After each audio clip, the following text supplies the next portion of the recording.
നമുക്ക് നമ്മുടെ വീട്ടില് ചന്ദന കൃഷി നടത്താൻ നമുക്ക് പറ്റും.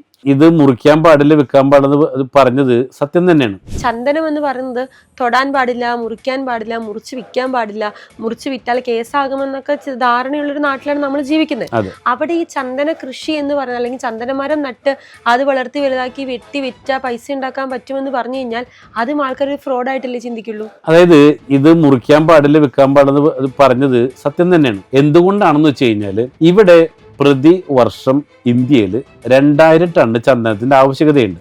ഇത് ആവശ്യമുള്ള സമയത്ത് ഇത് വെട്ടിമുറിച്ച് പുറത്തു കൊണ്ടായാലോ. അതുകൊണ്ടാണ് ഇത് ബേൺ ചെയ്തിട്ടുള്ളത്. ഇത് എക്സ്പോർട്ടിങ് പാടില്ല, മുറിക്കാൻ പാടില്ല, കാരണം മുറിച്ച് മിസ്യൂസ് ചെയ്യാൻ പാടില്ല. ഓക്കെ, അതുകൊണ്ട് ഇവിടെ ആവശ്യമുള്ള ഒരു ഏറ്റവും ഡിമാൻഡ് ഉള്ള വൃക്ഷമാണ് ചന്ദനം. നമുക്ക് നമ്മുടെ വീട്ടില് ചന്ദന കൃഷി നടത്താൻ നമുക്ക് പറ്റും. തീർച്ചയായിട്ടും. ഇപ്പൊ ഈ 2 മാസത്തിന് മുന്നേ ഒരു ചേഞ്ച് ലോക്ക് വന്നിട്ടുണ്ട്. അതെന്തായിരുന്നു ആ ഒരു? അതായത് മരങ്ങൾ സ്വയമേവ നട്ടു വളർത്തുന്ന മരങ്ങൾ മുറിക്കാം.